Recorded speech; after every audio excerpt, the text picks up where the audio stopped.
نحمدہ ونصلی علی رسولہ الکریم اما بعد فاعوذ باللہ من الشیطان الرجیم بسم اللہ الرحمن الرحیم۔ اللہ تعالیٰ سے دعا ہے اللہ تعالیٰ صحیح طریقے سے بات کہنے کی، سننے کی، سمجھنے کی، پھر اس پہ اللہ تعالیٰ ہم سب مسلمان بھائیوں کو عمل کی بھی توفیق عطا فرمائے۔ اللہ تبارک و تعالیٰ کے فضل و کرم سے 19 روزے پورے ہو گئے۔ اللہ تعالیٰ ہم سب مسلمان بھائیوں کو ایسے ہی روزے رکھنے کی ہمت اور طاقت اور صحت عطا فرمائے، کیونکہ میرے بھائی کل رمضان کا آخری عشرہ شروع ہونے والا ہے، اور بہت سے مسلمان بھائی کل مغرب کی نماز کے بعد اعتکاف میں بیٹھ جائیں گے 10 دن کے لیے۔ کیوں؟ اعتکاف کا بہت بڑا ثواب ہے، حج اور عمرہ کے برابر ثواب ملتا ہے۔ اللہ تعالی ہم سب کو اس عمل پہ بھی چلنے کی توفیق عطا فرمائے۔ تو میرے بھائی اب میں آپ کو یہ بتاؤں گا کہ رمضان کیا عشرہ ہے، عشرے کیا مقصد ہوتا ہے، کیا وہ چیز ہے۔ جہنم سے نجات کا عشرہ۔ رسول اللہ صلی اللہ علیہ وسلم نے فرمایا رمضان کا پہلا عشرہ رحمت ہے، مطلب کہ پہلے جو 10 روزے ہوتے ہیں وہ اللہ تبارک و تعالیٰ کی رحمت ہیں۔ پورے دنیا میں ایک سکون ہوتا ہے، ایک رحمت کی ہوا چلتی ہے، ہم لوگ یہ محسوس کرتے ہیں اور سکون ملتا ہے دلوں کو، کیوں کہ وہ اللہ تبارک و تعالیٰ کی رحمت ہے۔ دوسرا عشرہ مغفرت کا ہے کہ اللہ تبارک و تعالیٰ ہر گنہگار کی مغفرت کرتا ہے۔ اور تیسرا عشرہ میرے بھائی جہنم سے نجات کا ہے۔ اب یہ عشرہ جو چالو ہونے والا ہے کل، یہ جہنم سے نجات کا عشرہ ہے میرے بھائی، کہ اب رمضان ختم ہونے والا ہے تو ہم مسلمان بھائیوں کو تھوڑی اپنی عبادت، تھوڑے اپنے ذکر، تھوڑی قرآن کی تلاوت بڑھا دینی چاہیے۔ اور جو مسلمان بھائی اس مہینے سے غافل ہیں، جنہوں نے اس مہینے کی قدر جیسی ہم کو قدر کرنی چاہیے تھی رمضان کی، ویسی تو ہم قدر نہیں کر پائے، لیکن اللہ تبارک و تعالیٰ سے یہی دعا ہے کہ یہ اللہ ہم تیرے نالائق بندے ہیں، جیسا رمضان کا حق تھا ویسا حق ادا نہیں کر سکے، لیکن اے اللہ جیسا بھی حق ہم لوگوں نے ادا کیا ہے اس کو تو قبول فرما لے اللہ۔ جو بھی ہم نے رمضان میں روزے رکھے، جو بھی ہم نے رمضان میں عبادت کری ہیں، جو بھی ہم نے رمضان میں نیک کام کرے ہیں، تو اس کو قبول فرما رہے اللہ۔ کیوں کہ رمضان بہت بڑی نعمت ہے۔ آپ نے دیکھا ہوگا کہ ابھی جو پچھلا رمضان گزر سے گیا ہے، جو گزرا ہے 2024 کا، تو اس میں کتنے لوگ جو ہمارے ساتھ شریک تھے، لیکن آج اگر دیکھا جائے تو وہ لوگ نہیں ہیں دنیا کے اندر، وہ چلے گئے ہیں دنیا چھوڑ کے۔ تو میرے بھائی ہمیں اپنے گناہوں کی معافی کرنی چاہیے، اور یہ سوچنا چاہیے کہ ہمیں اپنی پوری زندگی اور پورا سال جیسے ہم نے رمضان گزارا ہے، نماز پڑھی ہے اور صبح جلدی اٹھنے کا معمول بنایا ہے فجر کے ٹائم، وہی معمول ہمیں پورے سال پوری زندگی لے کے چلنا ہے۔ اب ہوتا کیا ہے کہ صرف اور صرف جیسے ہی رمضان نکلا، رمضان ختم ہوا، بس جیسے لوگ پہلے تھے ویسے ہی لوگ ہو جاتے ہیں، کوئی تبدیلی ان کے جسم میں نہیں آتی ہے۔ وہ سوچتے ہیں کہ بس ایک مہینہ اللہ نے دیا تھا ہم کو کہ نماز پڑھو، عبادت کرو، روزے رکھو، زکوٰۃ کرو، خیرات کرو، غریب لوگوں کی مدد کرو، بس یہی اللہ نے ہم کو دیا ہے۔ اس کے بعد اللہ نے کہہ دیا کہ اب پورا سال تم گناہ کرو، شراب پیو، زنا کرو، غلط کام کرو، سب معاف ہیں۔ ایسا نہیں ہے میرے بھائی، جیسے ہم لوگ رمضان کے مہینے میں برائی سے بچتے ہیں، غلط کاموں سے بچتے ہیں، ویسے ہی ہم کو پوری سال اپنی پوری زندگی ان غلط کاموں سے بچنا ہے۔ یہی رمضان ہم کو سکھا کے جاتا ہے کہ ہمیں اپنی زندگی کیسے گزارنی ہے، اور رمضان یہ بھی بتا کے جاتا ہے کہ جو لوگ کہتے ہیں کہ خالی پیٹ رہنے سے، کھانا نہ کھانے سے کمزوری آتی ہے، ان کے لیے بھی جواب ہے کہ میرے بھائی کھانا کھانے سے کمزوری آتی ہے، کھانا نہ کھانے سے کبھی کمزوری نہیں آتی جسم کے اندر۔ کیوں کہ جب انسان کھانا کھاتا ہے تو اس کے اوپر ایک نشہ طاری ہوتا ہے، وہ ایک دم بھاری بھاری محسوس کرتا ہے۔ صحابہ کرام صرف اور صرف چند کھجوریں کھایا کرتے تھے اور پانی پیا کرتے تھے، اور جنگوں میں کتنی بھاری بھاری تلواریں لے کے جاتے تھے لڑائی کرنے کے لیے۔ اور لوگ کہتے ہیں کہ روزہ نے میری حالت خراب کر دی، روزہ نے ہمیں کمزور کر دیا، روزے نے میری طبیعت خراب کر دی۔ میرے بھائی، یہ وہ الفاظ ہیں جو اللہ تبارک و تعالیٰ کہتا ہے کہ جو انسان یہ الفاظ کہے گا اپنی زبان سے، کیوں کہ جو شعبان کا مہینہ ہے وہ ہمارے پیارے آقا صلی اللہ علیہ وسلم کا مہینہ ہے، اور جو رمضان کا مہینہ ہے وہ اللہ تبارک و تعالیٰ کا مہینہ ہے۔ ہمیں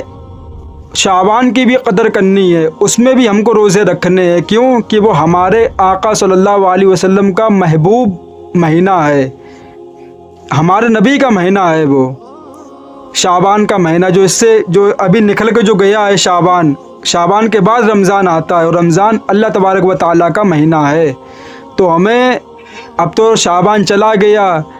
اگر اللہ تعالیٰ نے ہم لوگوں کو زندہ رکھا اگلی سال تک صحیح سلامت رہے تو انشاءاللہ شعبان کے مہینے میں بھی روزہ رکھا کریں گے، کیوں کہ ہمارے نبی پاک صلی اللہ علیہ وسلم شعبان کے مہینے میں بہت کثرت سے روزہ رکھتے تھے،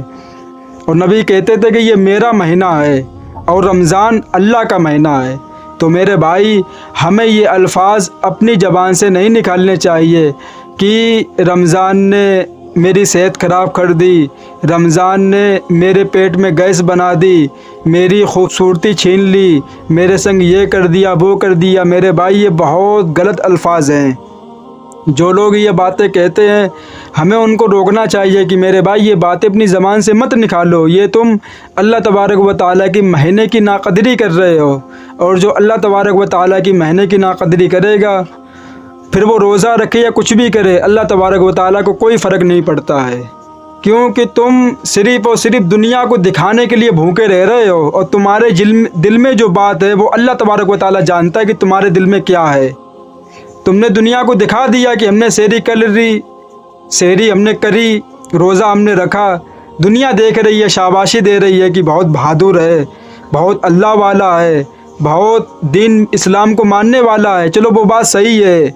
من کرے یا نہ کرے، دکھاوے کا روزہ ہو یا نہ ہو، لیکن رکھنا پڑے گا، چھوڑنے کی اجازت نہیں ہے۔ تو میرے بھائی،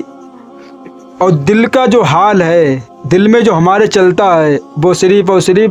اللہ تبارک و تعالیٰ بہت جاننے والا ہے کہ میرے بندوں کے دل میں کیا بات چلتی ہے رمضان میں۔ تو میرے بھائی، ہمیں اپنی دل کی صفائی کرنی ہے،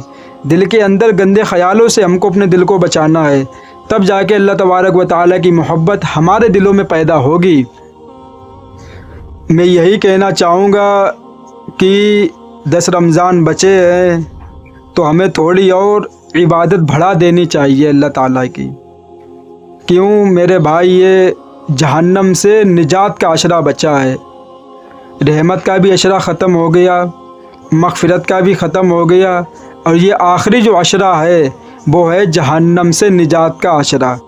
تو میرے بھائی، ہمیں اپنے آپ کو جہنم سے بچانا ہے، ہمیں جہنم سے نجات چاہیے، اور وہ جہنم سے نجات ہمیں تبھی ملے گی جب ہم اللہ تبارک و تعالیٰ کے سامنے گڑ گڑا کے دعا کریں گے اور توبہ کریں گے اپنے گناہوں کی۔ تو میرے بھائی، اللہ تبارک و تعالیٰ ہم مسلمان بھائیوں کو ایسے ہی روزہ رکھنے دے، لیکن میں آپ لوگوں سے گزارش کرنا چاہتا ہوں کہ جب ماہ کمبھ کا جو میلہ ہوتا وہ لگا تھا تو وہاں پہ میرے مسلمان بھائیوں کو جانے کو نہیں دیا گیا تھا، ان کو نہیں جانے دیا تھا۔ اسی پہ میں بات کرنا چاہتا ہوں، اور یہ ویڈیو انشاءاللہ 2 دن کے بعد آئے گی، آپ اس کو ضرور سنیں اور اپنے دوستوں میں شیئر بھی کریں۔ یہ بتائیں کہ مسلمان چاہے 10 روپے مہنگی چیز کیوں نہ خریدے، لیکن وہ مسلمان ہی سے خریدے۔ میں یہ بات کہنا چاہتا ہوں، پوری میں آپ کو بتاؤں گا کہ کیا بات ہے۔ یہ میں خود نہیں کہہ رہا ہوں، یہ مراد آباد میں سڑکوں پہ جو پوسٹر لگے ہوتے وہاں پہ یہ چلائی گئی ہے اسکیم، اور بتایا گیا مسلمانوں کو کہ تمہارے ساتھ جو ہوا ہے اس کا پچھتاوا نہیں ہے، لیکن تمہیں خریداری صرف اور صرف ان لوگوں سے کرنی ہے جو تمہارے پیسے سے عید منا سکے، ان سے تم کو خریداری کرنی ہے جو تمہارے پیسے سے عید منا سکیں۔ لیکن ہم نے یہ بھی دیکھا ہے کہ ایک آدمی کی دکان پہ کوئی نہیں جائے گا اور جو اس کے بغل میں دکان ہوگی اس پہ بھیڑ لگی ہوگی۔ کوئی یہ نہیں سوچتا ہے کہ چلو اس کی دکان سے بھی کچھ خرید لیا جائے، اس کی بھی عید صحیح سلامت بن جائے۔ میں آپ کو کیا بات بتاؤں، پہلے زمانے کے لوگ کیسے تھے، چلو سنائی دیتا ہوں ایک واقعہ۔ ایک آدمی دکاندار، اس کے پاس ایک آدمی آیا، بولا ہم کو یہ کپڑا چاہیے۔ اس نے کپڑا دکھا بھی دیا، پیسے بھی ریٹ بھی پوچھ لیے، سب کچھ ہونے کے بعد اس نے کیا بولا، آپ سن کر حیران رہ جائیں گے، ایسا ظرف، ایسا کمال ہر کسی کے انسان میں اللہ پیدا نہیں کرتا ہے۔ اس نے کیا بولا کہ میرے بھائی یہی کپڑا اسی کمپنی کا، اسی کوالٹی کا، اسی کلر کا، اتنے پیسوں کا آپ کو بغل والی دکان سے مل جائے گا۔ اس کو بڑا تعجب ہوا، بولا حضرت میں آپ کے پاس آیا، میں آپ سے کپڑا خرید رہا ہوں اور آپ کہتے ہو کہ بغل والی دکان سے لے لو، اس کا کیا مطلب ہے؟ اس نے کتنا پیارا جواب دیا، بولا میرے بھائی ہمیں جتنی ضرورت تھی پیسے کی، جتنا ہم کو چاہیے تھا، اللہ تبارک و تعالیٰ نے ہم کو دے دیا۔ میں نے صبح سے دیکھا کہ میرے بغل والی دکان پہ کوئی کسٹمر نہیں گیا ہے صبح سے، تو میں چاہتا ہوں کہ آپ اس سے خرید لیں تو اس کا بھی کچھ بھلا ہو جائے۔ تو اس کے آنکھوں میں آنسو آ گئے، وہ گیا بغل والی دکان پہ، وہی کپڑا لیا جا کے اس آدمی سے۔ تو یہ تھے پہلے زمانے کے لوگ، اور آج کے اسکیم چلاتے ہیں کہ اس کی بند ہو جائے میری چالو ہو جائے، آفر لگا دیتے ہیں کہ اس کا کام نہ چلے میرا کام چلے، سب ہم لوٹ لیں۔ اللہ تعالیٰ سے دعا ہے اللہ تعالیٰ ان باتوں پہ ہم سب کو عمل کی توفیق عطا فرمائے۔ وآخر دعوانا والحمد للہ رب العالمین۔